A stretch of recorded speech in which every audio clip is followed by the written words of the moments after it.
Hello and welcome to another video on this channel, and today we'll be discussing a topic which is often considered incredibly controversial, this being abortions.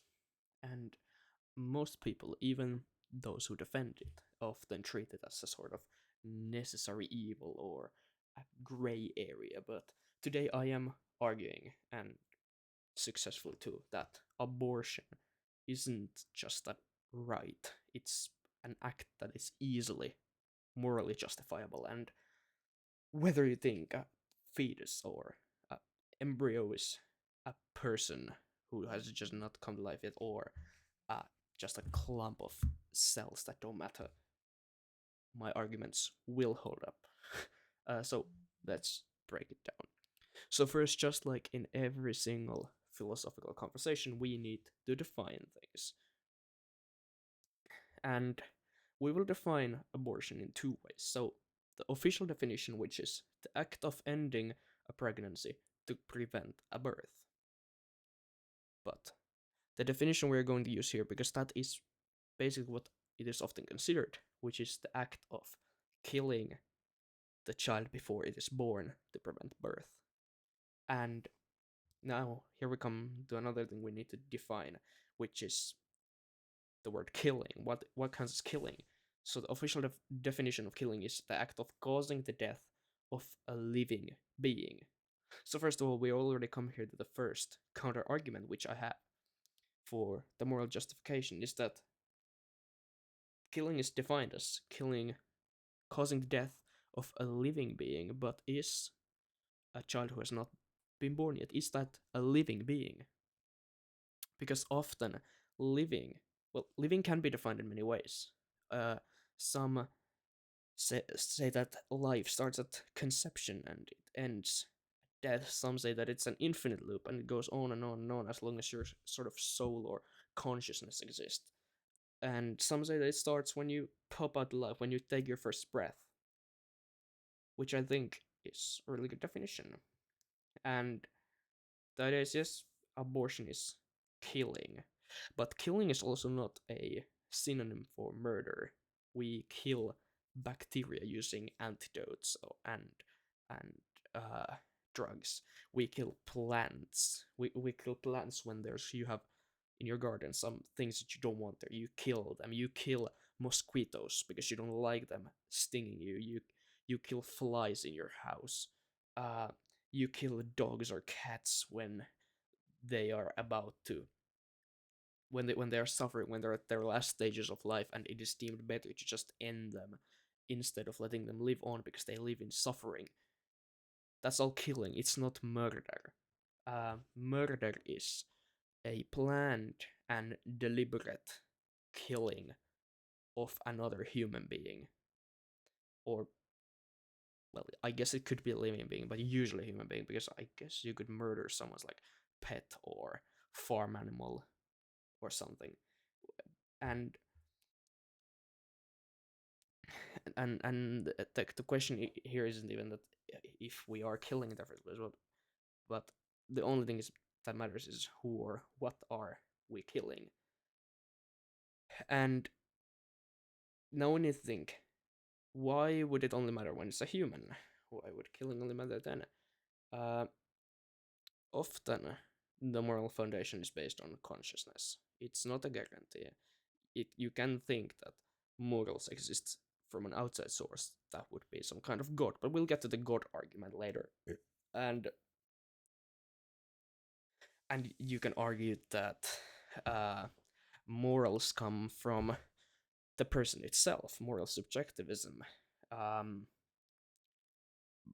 or you can argue that morals are an objective thing, but then again, where do the morals come from? It's often law and what us humans think, because morals are morals. They are a human concept in every single way, except if we say that they come from God. And we'll get to that later, as I already said. So, the premise here is that morality only exists because consciousness beings can suffer or thrive. And why this works? Well, rocks don't have morals. Trees don't have morals. because they cannot feel or think or experience. This has been studied. Obviously, we have animals who experience and think, and it is studied also that dogs, for example, regret their actions if they, for example, they bite their owner, but it's a like a quote unquote good dog, and it cares for its owner like many dogs do. Does it still have morals? I don't think so, and you could argue that doesn't, and it has only learned this sort of moral code from the human, from its owner, because it has grown attached to that human, and humans have this system called morals, and the dogs simply learn that. They don't. You can take as many wild dogs as you want, and none of them will think in this way. And if we argue that morality comes from conscious beings, uh, a fetus or an embryo, they have no conscious experience. They aren't someone yet. They're just something, and they have no capacity for pain in the early stages where abortion is made. Um, you could argue that its moral status is the same as a blade of grass or my computer mouse here or my phone. Uh, it has had no conscious experience, and then there's obviously the most common argument I see to justify abortion is the non-human argument. It's just a clump of cells. And the moral weight of removing it, of killing it, is it's zero. It is no different than removing a tumor from someone. But now we get to the first counter argument, which those who don't support abortions, so-called pro-lifers, uh, argue against abortion, which is the if it's a human argument. But this we can compare this to the trolley problem. Uh, so the premise here is that even if we grant the fetus, the embryo, full personhood, we consider them a person with, we consider them a moral agent. And for those who don't know, a moral agent is being uh, that does their actions consciously and is thus responsible for them. Um, we still argue here that even if we grant the fetus the embryo, we grant the moral agency, a personhood, the mother's right still wins. And we can compare this to the trolley problem, as I said. You have a person tied to tracks, but in this version, the person is tied to a body and not tracks. And no human has the right to use another human's organs or blood supply to stay alive without constant ongoing consent. Uh, if you would, if you wouldn't force a father to donate a kidney to his dying 5-year-old, you cannot force a woman to donate her entire body for 9 months. We can compare this to any situation. You can't just say, especially if the mother would die in childbirth, or there's a chance for that. We could still argue that we could, especially then we could argue that, hey, if you knew that this guy here would be dying and now you would have to donate your heart to them so they don't die, you wouldn't donate your heart to them. uh you would value yourself, and the other person would be killed. We can compare this to abortion, and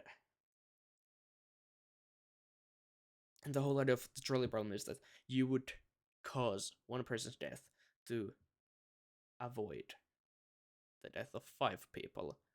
And now we come to the love argument, which is that if you're, for example, in a relationship with this woman, we'll get to what if the woman was sexually assaulted, and that's why they're pregnant.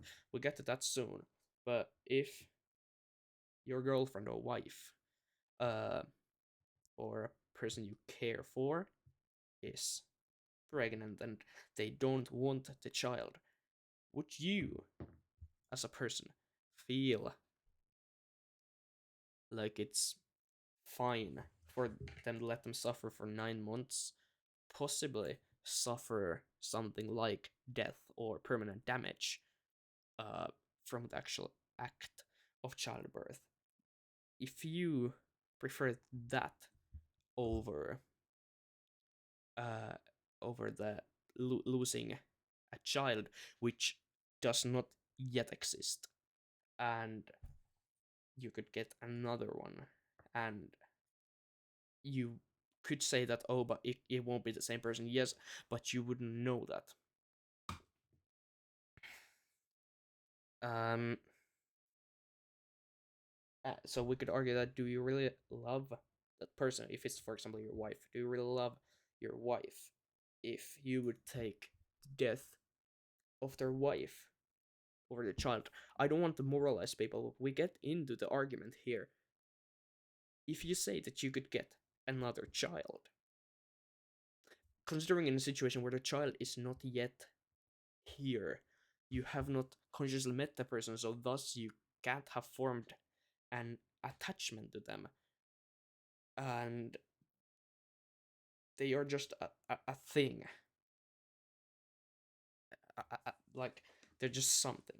Um, if you say you can get a new child, that's mostly fine. If you say that, oh, but I can get a new wife, do you love your existing wife? So I could make a whole another video on just topics about love in general, because that is a really interesting topic that I am quite keen on. But the core idea here is that if you would let the person you supposedly love die to have another person which you haven't met yet come to life, do you love them? Even if we weren't talking about the baby, we'd say that you would have this random person that will become your good friend come to your life from nowhere in exchange for the death of your wife, or not even death, let's just say 1 year of suffering for your wife, in exchange for a good friend. I don't think most people who love their wives would actually do that. And we'll get to the essay argument soon. Um, but so yeah, um, we're going to compare the sexual assault argument to the movie Alien. So the argument is, that if you were sexually assaulted, it's different, but if you had consensual sex, you chose the risk. Um, so imagine the movie Alien. I think everybody has seen it. One of my favorite movies. If a face hugger attaches to you, everyone agrees you have the right to remove it. You should remove it, because that would cause that it basically sexually assaults you. It puts a thing in you and plants its baby inside you, which will then burst out and kill you.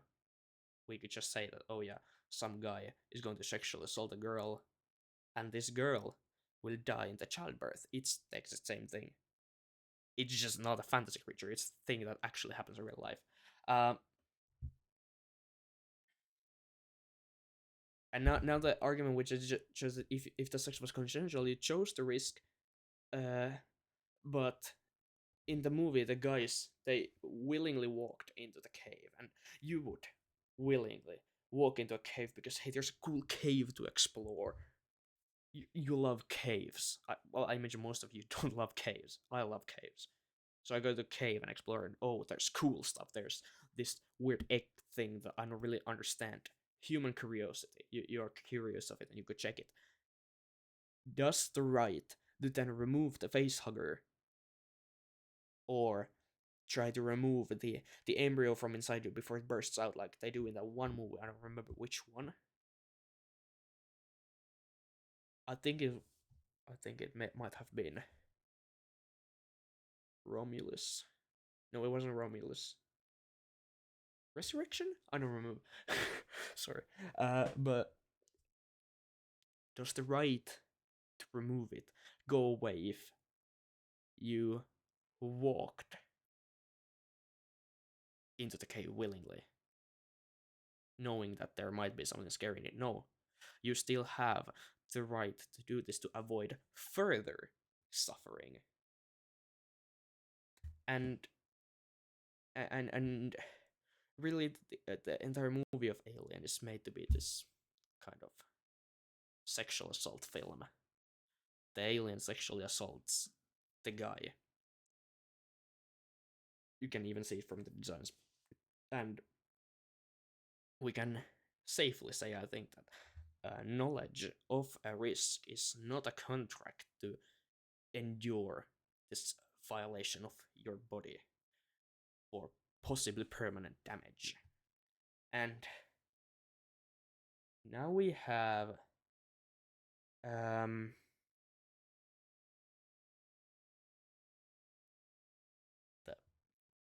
one of the hardest arguments to counter, and at the same time easiest, which is the God argument. So, if we look at the designer's track record, nature or God, abortions, more pregnancies than doctors do. 10 to 20% of all known pregnancies ending is in spontaneous miscarriage. And if a soul is implanted at conception, then heaven is populated mostly by beings that never drew a breath, and that never got to exist, to live. And if this supposed creator or God is the most prolific abortionist, why would it be wrong for a human to make the same choice? Now, you could argue that God is above human morals, and especially if you argue that morals come from a God. But you can't really argue that because, objectively looking, even if there is a God who created us, we created these sorts of concepts of morals. We still created the entire concept of morals. It didn't spontaneously appear because there is a God. God wasn't like, oh yeah, snap, there's morals now. He may have written them down. If you believe that the Bible is the true word of God, or any other religious scripture, and there's morals there, even if those morals would be created by God, that still would mean that humans chose to take these morals as life advice to live by. You know, you could have Markiplier write a text with a bunch of life advice and things that you should do and things that you shouldn't do. And it would still be simply, even though it is morals, it's life advice, it's still one being's morals and life advice. And it's the person's choice and humanity's choice to actually start sort of implementing these things into society and living by them. And thus, I think that the God argument is completely stupid, because we could argue that most of people who die before their birth are not caused by abortions. They're caused by nature. And if you argue that there's a God, you could argue that they're created by God. So why would it then be wrong? And then again, if you say that, oh yeah, but God has already decided that these people will die, Um, and if you would then go into full-on determinism and say that thus there is a god and everything is predetermined due to that, wouldn't that then mean that all the abortions decided by people or have already been uh, pre-decided by God that they would happen? Couldn't you just argue that? Because you can't really go to determinism here trying to unjustify abortion, because determinism would simply justify all abortions that ever been made and that will be done. And now there's a few more things I want to check out. First of all, it's this in vitro fire test uh, for you guys. So if a fertility clinic is on fire and you have the choice, you have time to go into one room, the room on your left or the room on your right. You don't have the time to go to both rooms and still make it out alive. And in the other room, there's a 5-year-old child, and in the other room, there's a suitcase with 1,000 viable embryos. Which one would you save? I'm quite certain that unless you're a psychopath, you picked the 5-year-old child, because you can always argue that this person is already here. We know this person. There are people who have affection towards this person, and thus this person is more valuable. And I would even go as far as argue that human value completely comes from how people, be it other people or themselves, value that person. And an embryo, nobody can really value an embryo unless suddenly there's a cult which worships embryos. But I don't think that that's something that is realistically happening anywhere. I mean, I guess that would be a fun cult to begin. And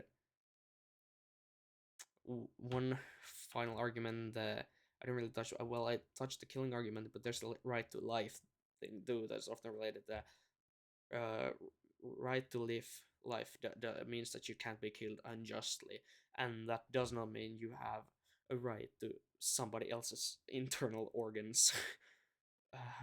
Again, we could take the argument of, hey, I need your heart, your brain, and your lungs so I can stay alive. Um,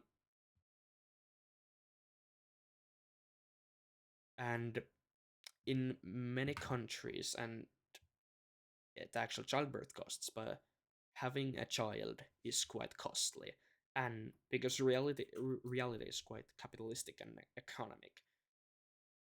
Um, if you people who argue against abortion are so hard trying to be this morally superior, trying to say that, oh, we need to save all these people, um, we could say that forcing people in to to these situations where they lose money, they might end up in poverty. Often, when childbirth is unprepared, that causes financial troubles. It is a moral evil in itself because you are, um, although indirectly, leading another person into a bad situation for them. So that's definitely an argument. So why do we value a potential life more than the actual breathing human that holds that life already?